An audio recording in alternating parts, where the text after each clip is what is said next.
Assalamualaikum warahmatullahi wabarakatuh.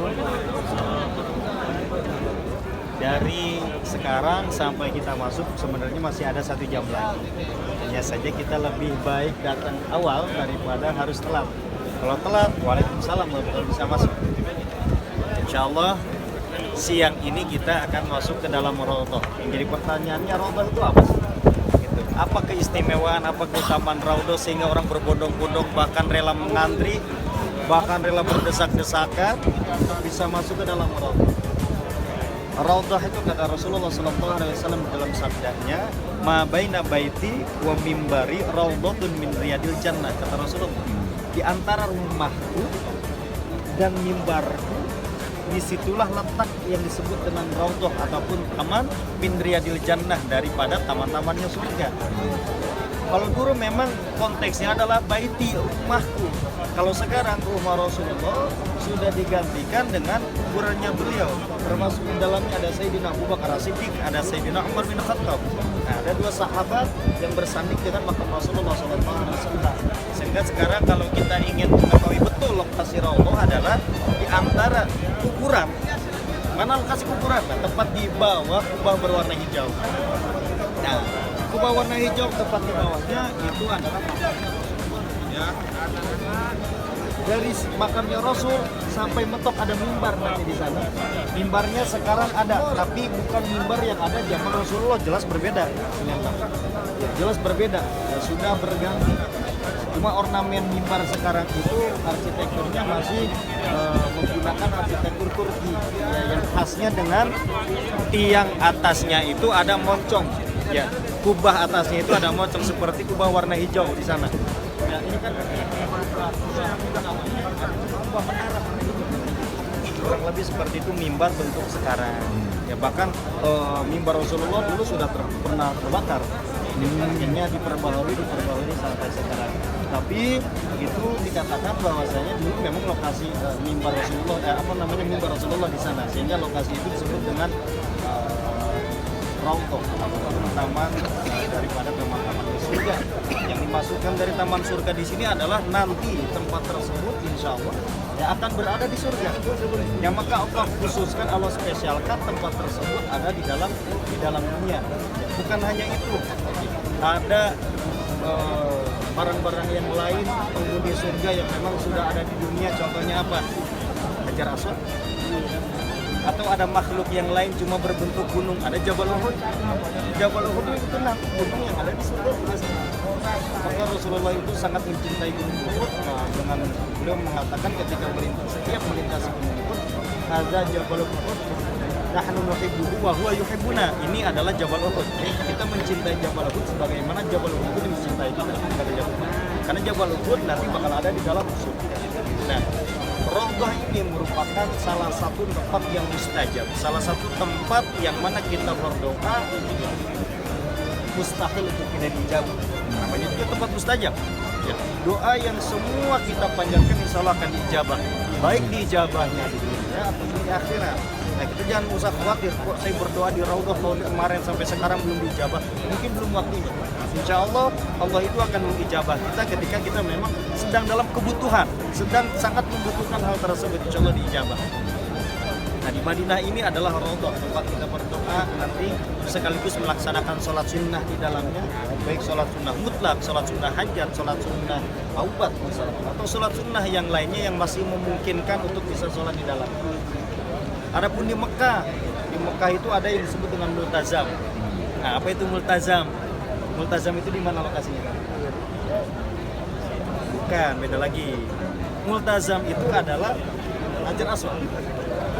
Di antara Hajar Aswad dengan pintu Ka'bah itu multazam. Yang pas cekungan, lengkungan. Ya. Nah, kalau di sebelah sana itu ada Rukun Yamani, cekungan sebelahnya di samping Hajar Aswad dengan pintu Ka'bah. Di situ lokasi multazam. Nah, di situ ketika kita berdoa depan multazam, insya Allah tempat yang sangat mustajab juga. Sebenarnya bukan hanya tempat-tempat yang dispesialkan oleh Allah untuk kita memanjatkan doa di tempat-tempat mustajab, tapi dengan hadirnya kita di tanah suci Madinah, nanti juga di Mekah, ini merupakan tempat yang diberkahi, tempat yang Allah spesialkan. Apalagi di sini di Madinah terdapat sosok yang paling mulia. Kalau kita berbicara mengenai Rasulullah mungkin tidak akan selesai satu hari. Ya butuh beberapa hari untuk mengenal betul sosok Rasulullah, makhluk yang paling mulia, bahkan ciptaan Allah yang pertama. Ciptaan Allah pertama itu bukan Nabi Adam, bukan juga Arash, tetapi nurnya Rasulullah SAW.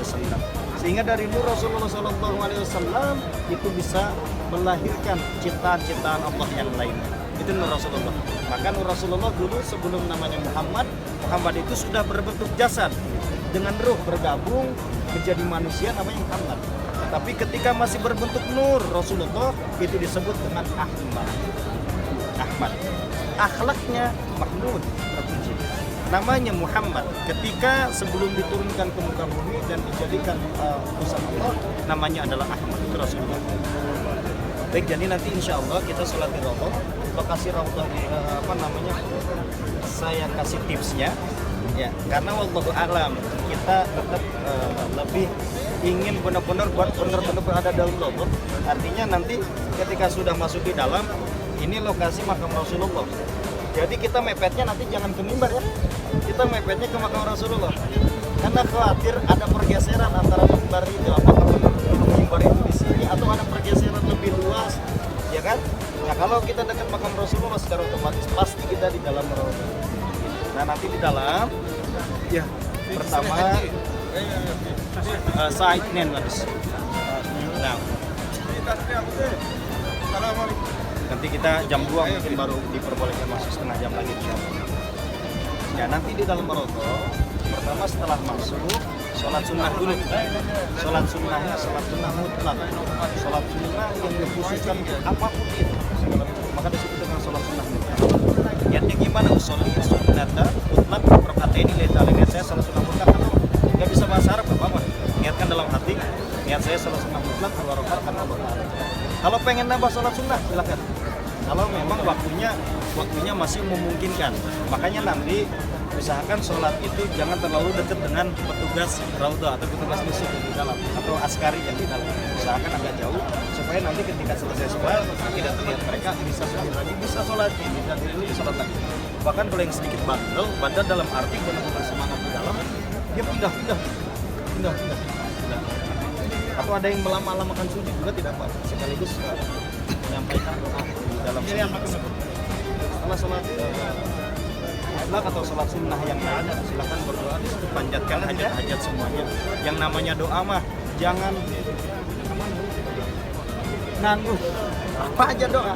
Baik yang doanya kira-kira kita butuhkan atau yang kira-kira dalam otak kita ini gak kepikiran. Ya, pengen jadi presiden misalkan kan gak kepikiran. Gak apa-apa, doa aja dulu. Ya, mungkin aja kita rezekinya jadi RT misalkan. Atau jadi camat atau jadi bupati dan lain sebagainya. Artinya doa-doa segala bentuk kebaikan sampaikan di sana.